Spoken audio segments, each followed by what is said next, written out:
Dios te bendiga, Dios te guarde en esta poderosa hora. Te traigo una palabra, ¿verdad?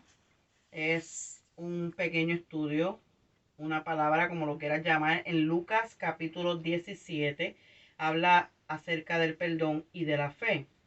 Y la palabra se lee en el nombre del Padre, del Hijo y del Espíritu Santo. Amén. Y dice, y a sus discípulos él dice, imposible es que no vengan ofensas, mas hay de aquel por quien vienen. Está hablando que expresa la enseñanza dada aquí por Cristo como inmediatamente después de la ilustración dada acerca del hombre rico en el infierno. Está hablando del hecho de la oposición contra el Hijo de Dios y de quien estas vendrán mayormente. También dice que aunque parezca extraño, la mayor parte de la oposición vendrá del sector religioso y hay una ofensa en la cruz. Y aquellos que rechazan la cruz, que son la máxima mayoría, se opondrán a aquellos que aceptan la cruz. Rechazar la cruz es rechazar a Cristo. Garantiza el juicio en consecuencia de dicha acción. Versículo número 2. Mejor le fuera si le pusieren al cuello una piedra de molino y le lanzaren en el mar, que escandalizar a uno de estos pequeñitos, pronuncia el juicio que le espera a los que rechazaron a Cristo. Los pequeñitos, como los menciona aquí en la palabra, dice, aquí no tienen nada que ver los niños, sino está hablando de los creyentes que son revestidos de la humanidad. En consecuencia, permiten al Señor defenderlos. Son pequeñitos. Sus propios ojos juzgados de ser el mismo por los pecadores, pero el Señor los considera muy amados y los vela minuciosamente. Mirad por vosotros mismos. Si pecare contra ti tu hermano, repréndele. Y si se arrepintiere, perdonarle. ¿Verdad? Aquí te está hablando directamente, está hablándole directamente a sus discípulos, advirtiéndolos que este espíritu de ofensa puede llegarle a cualquiera al menos que tengan cuidado. Entonces, nos está mandando para Mateo, capítulo 18, versículos 15 al 17. Y dice, por tanto, si tu hermano pecare contra ti, ve y redargúyele a solas entre ti y él. Si te oyere, has ganado a tu hermano. Está hablando a tu hermano en Cristo que peca contra usted. De manera de resolver conflicto la manera de resolver conflicto es hablando con él. Mas si no te oyere, toma a uno contigo, uno o dos, para que en boca de 2 o 3 testigos conste toda palabra. Está hablando de tener 2 o 3 testigos imparciales. Dice que si no oyere a ellos, dilo a la iglesia.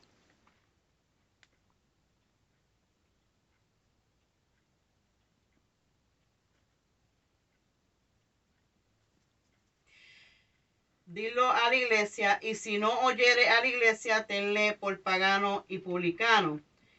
Se está refiriendo que vaya a los ancianos de la iglesia y que si aún no escucha, entonces no puede haber un compañerismo, y un compañerismo significa amistad. significa unión en el cuerpo cristiano de la iglesia, ¿verdad? Dice, y si 7 veces al día pecare contra ti, 7 veces al día se volviere a ti diciendo, me arrepiento, perdonarle. Dice que como los incansables amonestadores intrépidos en contra de todo pecado, al mismo tiempo nunca debemos cansarnos de conceder el perdón en el momento que el ofensor se arrepintiere. Y dijeron los apóstoles al Señor, aumentanos la fe. Dice que esta petición es de muchos, pero sin embargo la respuesta que el Señor le dará es muy interesante. Entonces el Señor dijo, si tuviese fe como el grano de una mostaza, diréis a este sicomorro, desarraígate y plántate en el mar, y os obedecerá. ¿Verdad? Está hablando de una semilla pequeñita, diciéndonos en efecto que no es realmente la cantidad de la fe, sino más bien el objeto correcto de la fe. El objeto correcto de la fe es la cruz.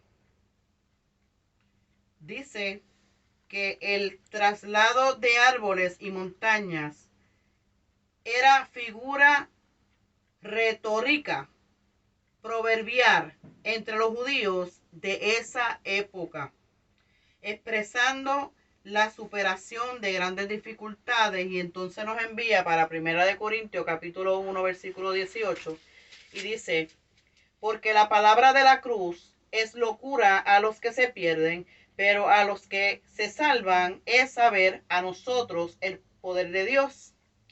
¿Verdad? Entonces la palabra griegos logo significa el mensaje de la palabra, de las cosas espirituales, no pueden ser discernidas por personas inconversas. Pero esto no importa. La cruz tiene que ser predicada, incluso lo vemos, porque la cruz es el poder de Cristo y allí es donde toda la deuda del pecado fue pagada, dando al Espíritu Santo, quien reside el poder, libertad de acción de gracia para obrar con poder en nuestras vidas. Aleluya. ¿Verdad?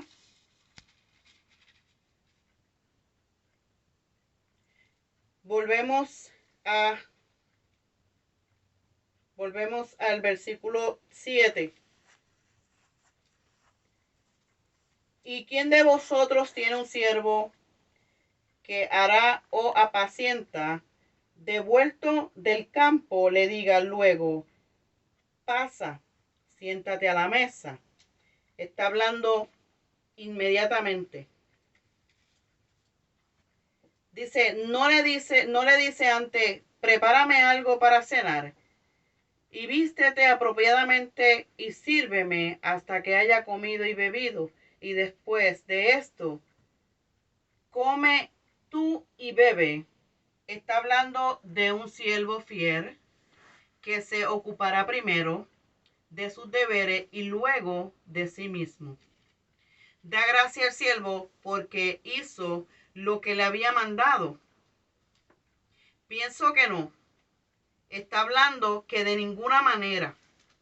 Así que, así también vosotros, cuando hubiereis hecho todo lo que os he mandado, decid, siervos inútiles somos, porque lo que debíamos hacer hicimos.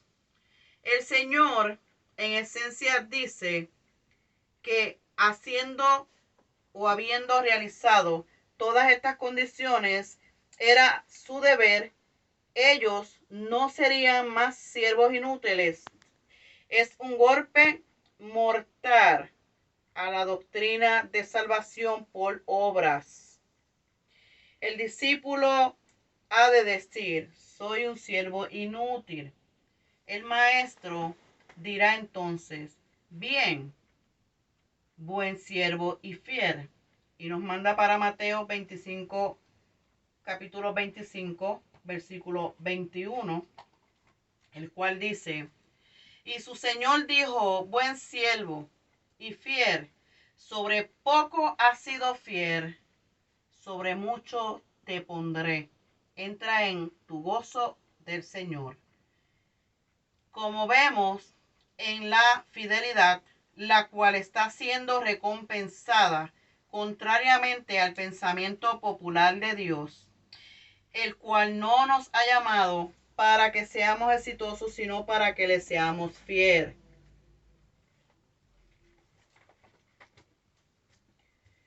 En el versículo 11 de Lucas dice: y aconteció que yendo él a Jesucristo, pasaba por medio de Samaria y de Galilea.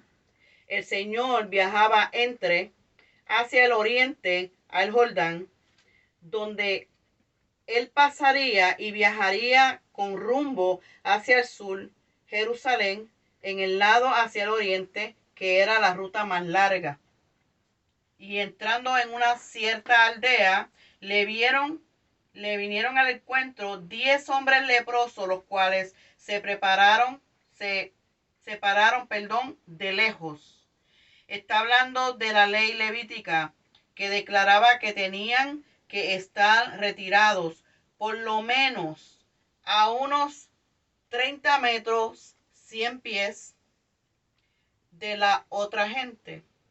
Y esto nos manda para Levítico capítulo 13, versículos 21, 45, 46 y después para Levíticos 14:2, que lo voy a leer ahora. Y dice: y si el sacerdote la considerare y no pareciere en ella pelo blanco, ni estuviese más baja que la piel, sino oscura, entonces el sacerdote lo dará por inmundo. Es una llaga. Está hablando que es la responsabilidad del predicador del evangelio declarar al pecado como pecado. Lamentablemente, la iglesia moderna, por regla general,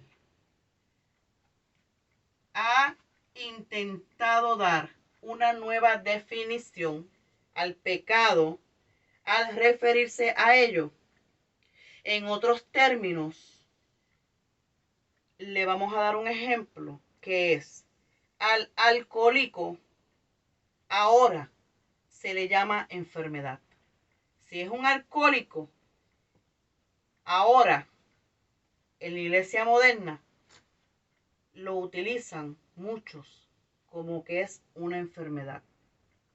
No lo llaman por el nombre correcto. Es una persona alcoholizada, una persona que está sumergida en el alcoholismo.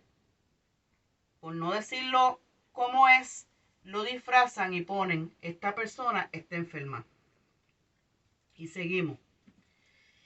Y el leproso, en quien hubiere llaga, sus vestidos han de quedar rasgados, su cabeza descubierta, y embozado pregonará: inmundo, inmundo. Significa que lleva el símbolo espiritual de la justicia personal del hombre.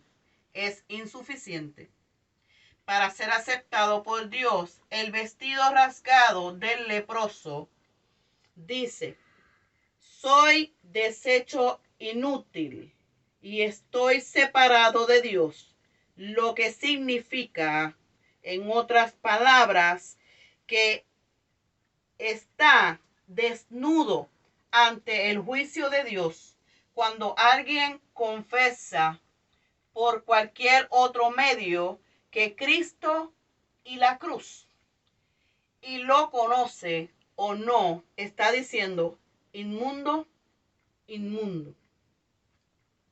Dice: todo el tiempo que la llaga estuviese en él será inmundo, estará impuro, habitará solo fuera del campo y será su morada, ¿verdad? habla del pecado, mancha toda la capacidad a pesar de la bulla y de la muchedumbre.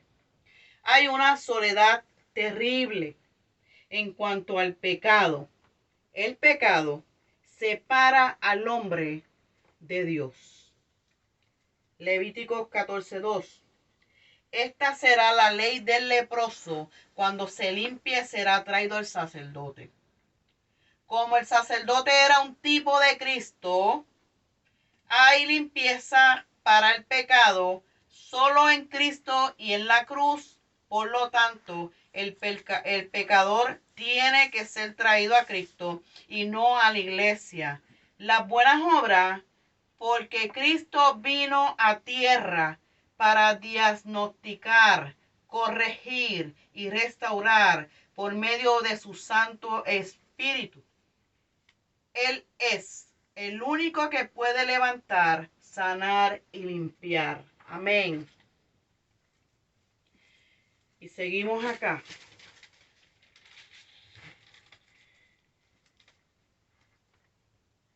Y alzaron la voz, diciendo: Jesús, Maestro, ten misericordia de nosotros. Dice que no les permitieron que se acercaran más a Cristo o a alguien más respecto a eso. Por eso tenían que gritar para hacerse oír. Dice que sin duda habían oído muchas maravillas acerca de Jesús. Y ya, milagro de milagros, él estaba de pies y dice que no muy lejos de ellos. Y cuando él los vio, les dijo: id y mostraos a los sacerdotes. Y aconteció que yendo ellos fueron limpios. Captaron su atención. Dice que este mandato aseguraba la limpieza porque solo el leproso limpiado podía presentarse a los sacerdotes. Sabían que eran inmundos, pero creyeron la palabra de Cristo. Se marcharon con la convicción de que era cierto y fueron inmediatamente sanados en el camino. Entonces, uno de ellos, cuando se vio que estaba sanado, volvió glorificando a Dios a gran voz. Dice que tenía que ver con el samaritano y que todo creyente debería alabar al Señor continuamente.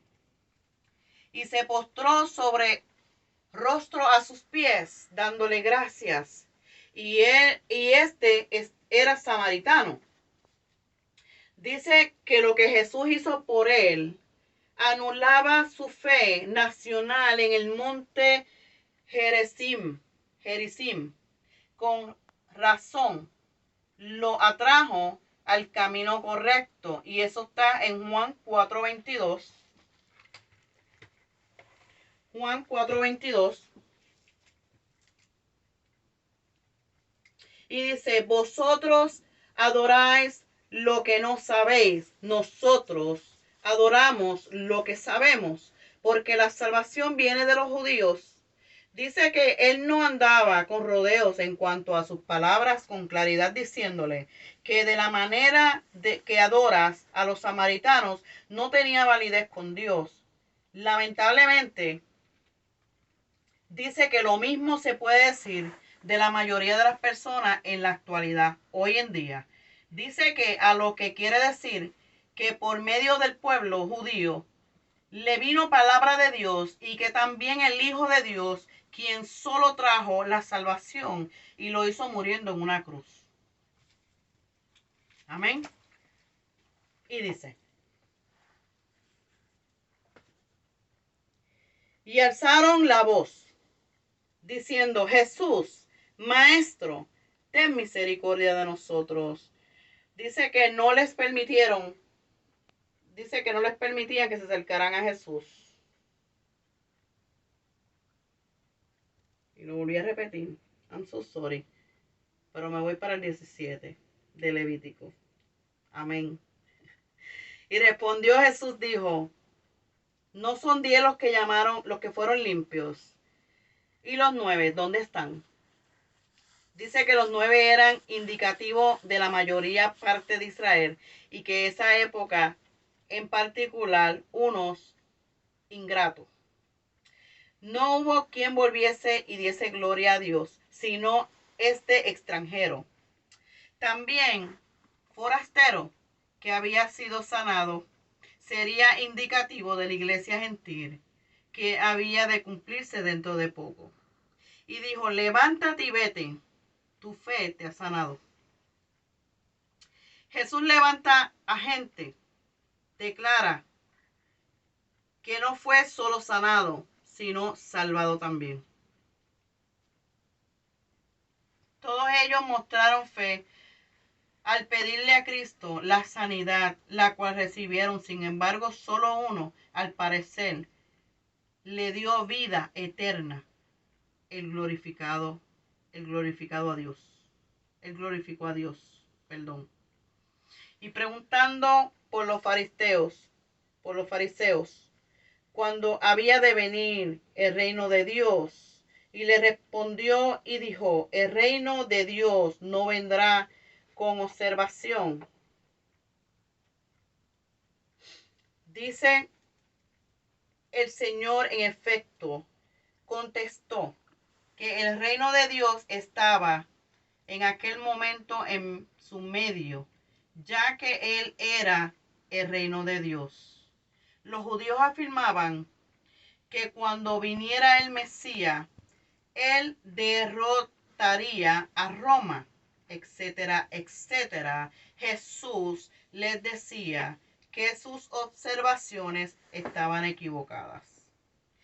Ni dirán, helo aquí o helo allí, porque he aquí el reino de Dios entre vosotros está. Dice que él le explicaba que todas las señales externas de las cuales hablaban no eran bíblicas. Dice que no tenían nada que ver con el reino de Dios. Si hubiera sido mejor, ¿verdad? Como lo traducieran, se debería de traducir el reino de Dios está en medio de vosotros, porque el reino de Jesús, pero Israel no quería conocerle. La experiencia de nacer de nuevo trae a Cristo al corazón y por lo tanto coloca el reino de Dios dentro de la persona. Es el Espíritu Santo. Y dijo a sus discípulos, tiempo vendrá cuando desearéis venir a uno de los días del Hijo del Hombre y no lo veréis. Dice que después de ese día de Pentecostés, todos los seguidores de Cristo, especialmente los discípulos, hubieran tenido una mejor compensación de todas las cosas que Jesús dijo e hizo, que les hubieran encantado la oportunidad de volver a vivir de nuevo todos aquellos días pasados. Y os dirán, helo aquí, helo allí, no vayas ni sigáis. Está hablando de la segunda venida. Porque como el relámpago, relampagueando desde una parte de debajo del cielo, resplandece hasta la otra debajo del cielo, así también será el Hijo del Hombre en su día, ¿verdad? Dice en otras palabras, que está explicando cuando él regrese en verdad, habrá una gran demostración de la gloria celestial. Y que nadie tendrá que preguntarse si Él es de verdad. Va a ser claro para todos los que verán cuando Él llegue. Mas el primero es necesario que padezca mucho y sea rechazado de esta generación. Habla de las glorias de ese día venidero. Tendrán una relación y serán el resultado de sus sufrimientos expiatorios en el Calvario.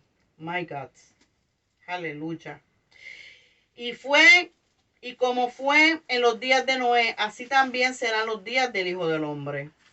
Está hablando, ¿verdad? Que el mundo en el tiempo de la segunda venida será tan indiferente y corrupto como en los días de Noé y Lot respecto a eso. Comían, bebían, los hombres tomaban mujeres y las mujeres maridos, hasta el día que entró Noé en el arca. Y vino el diluvio y destruyó a todos, ¿verdad? Dice que está hablando de los negocios como de costumbre. Habla como el mundo en esa época no esperaba las predicciones de Noé que fueran cumplidas. Pero con respecto al diluvio, tampoco el mundo hoy en día se espera la segunda venida, la cual está proclamada en la Biblia. Quiere decir que hasta ese momento mismo se burlaron de sus predicaciones, sus predicciones, y que lo presenciaron al entrar en el arca y le respondieron con el escenario una reacción negativa. De ninguna manera desvió el juicio que estuvo por venir. Asimismo también fue en los días de Lot. Comían, bebían, compraban, vendían, plantaban, edificaban, ¿verdad? Habla de la destrucción de Sodoma y Gomorra. Mas el día en que Lot salió de